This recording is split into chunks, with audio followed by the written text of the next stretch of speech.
All right, so you wanna know how to be successful? I'm gonna tell you right now.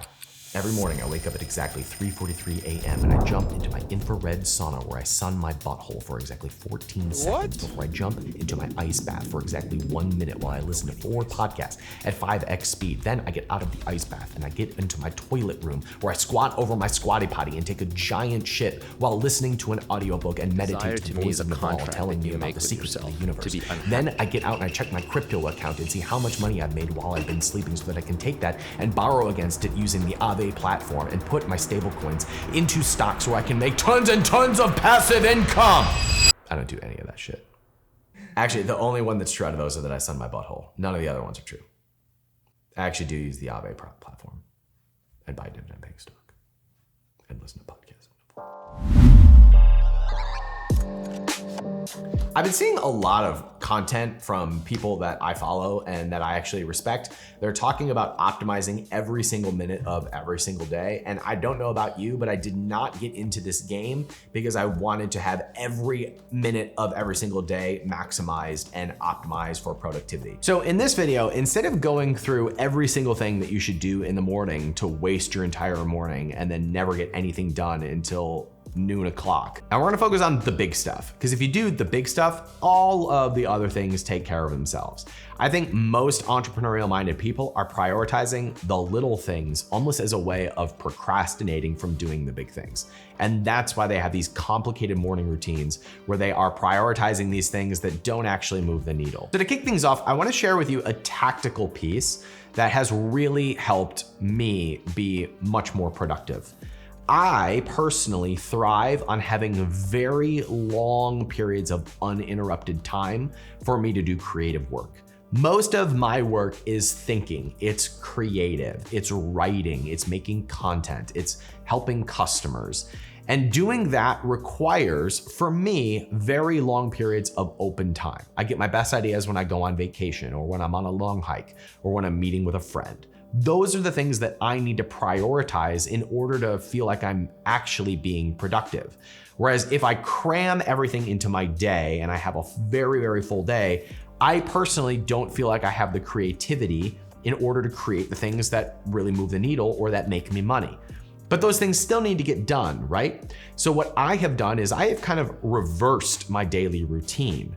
And I used to save all of my really annoying, shitty work for the end of the day. But the thing is, I didn't have the capacity or the energy or the mental clarity to do them at the end of the day. So I just kept putting them off and putting them off and putting them off, and I felt really stressed. So I feel the most productive when I wake up about 5:30 and I immediately answer all emails, all Facebook messages, all text messages, all Slack messages, all of the annoying things that people are constantly sending my way. Because I used to answer those throughout the day or wait until the end of the day, and they just became annoying things that drove me crazy. But if I clear my email box, if I clear my Facebook Messenger and my DMs and all my text messages, and I answer all of my employee messages before 6:30 a.m., I now have the rest of the day uninterrupted, as long as everyone knows that I get back to them once a day at the beginning of the day. Now, sometimes that falls apart because like right now I'm working on a really big business deal and there's some negotiations that are going back and forth. I know that and I've prioritized that. But the daily annoying stuff that bothers me so much, that's what I get out of the way first thing in the morning.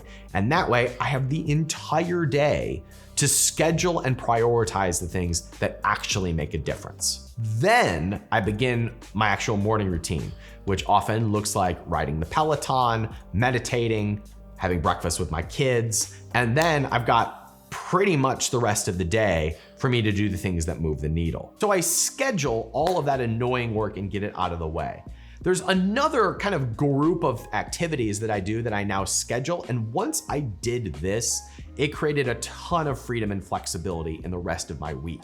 And that is, I now meet with members of my team at specific times. I do it Monday morning. I answer all their questions. We go through the things that are important, set priorities. So they are now set up for the rest of the week. And they don't have to check in with me throughout the remainder of the week. They don't have to send me a ton of Slack messages. We wait for the next week to have our meeting, and they're clear to make the decisions that get them to that next meeting.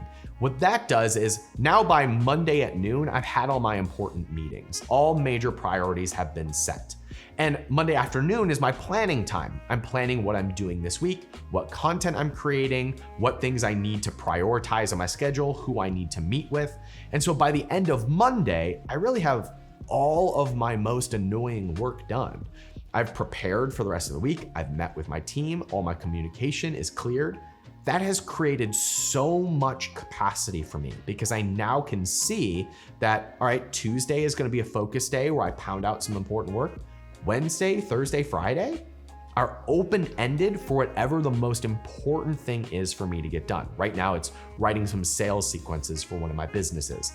I need very long periods of uninterrupted work for me to do that well.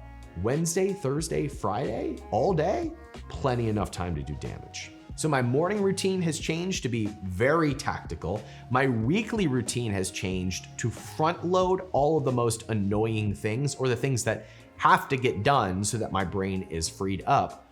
But I've also found that none of that matters if I haven't prioritized the three things in my personal life, which are sleep, food, and relationships. It's shocking to me how different of a person I am if I've had a great night's sleep versus if I haven't slept well for 2 or 3 nights. I'm just an asshole in the second scenario where I'm like a really kind, creative person if I've had a full night's sleep. And most of us actually are that way. So if I haven't prioritized kind of a nightly routine as much as I am preparing for after I have woken up, then everything kind of goes out the window. The same is true with food. My entire outlook on life is different if I'm eating like junk versus if I'm following the plan that I know that works for me. And if I feel disconnected from people, I tend to act from a place of fear rather than a place of creativity and service. Whereas if I feel really connected to the people that matter to me, that actually sends a signal to the brain that you are safe, that you are plugged in, and that you can create from a place of service and giving rather than trying to extract from everybody that you interact with. A lot of times as entrepreneurs, we're using work as a way to get our emotional needs met, rather than in a way to contribute from a place of being filled up ourselves. And the way that I know that I need to be filled up is with sleep, food, and relationships. It just so happens when those three things are kind of set and good, I create really good stuff. I'm really creative, I'm really abundant, I'm really giving, I'm really present, and lots of good stuff happens from that place. So I have to prioritize those and create routines around those that make it easy for me to show up from a place of service. I actually did this thing last year where I just started taking off weeks in my business where I couldn't be interrupted. I would not take a meeting, I would not be on Slack, I would just be off. What that really meant was I slept, ate well, spent time with people I cared about, and I got a ridiculous amount of work done. And I found that I was just prioritizing the things that I should have been prioritizing every week of the month, rather than just the week that I couldn't be interrupted. And that realization allowed me to kind of move these building blocks around to create a schedule that really worked for me. The last point that I want to share with you is it's been hugely helpful for me to set process goals instead of outcome goals.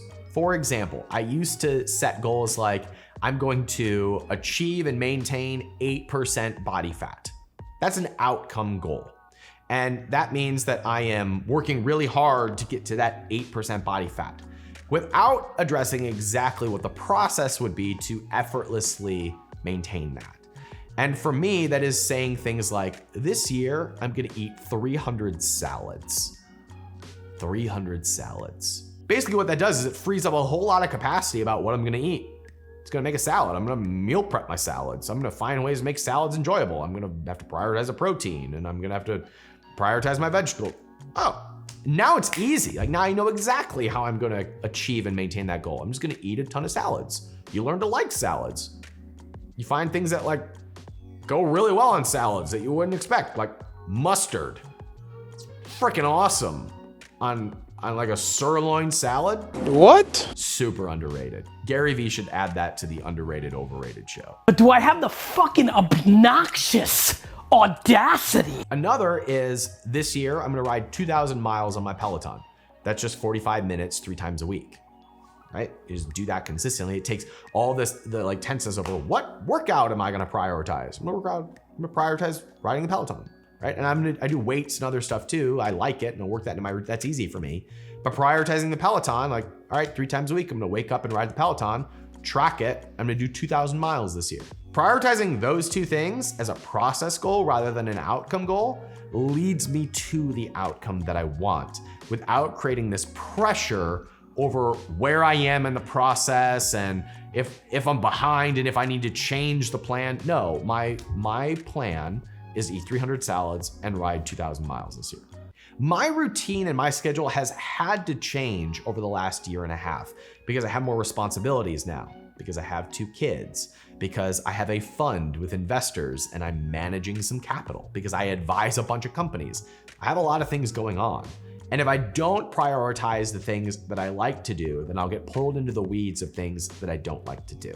And if I don't schedule time to clear all of the random things that drag me down, then they'll drag me down all of the time. And if I'm obsessed with the outcome rather than enjoying the process, then I will inevitably just sabotage the entire thing and throw the thing out. None of that is freedom to me. And I got into this game because I wanted freedom. So I have to prioritize exactly what my freedom looks like. That does not look like having nothing to do, but it can look like having uninterrupted times of focused work. And it can look like creating room for inspiration so that I can be in the space that I need to be in order to accomplish the things that I want to accomplish.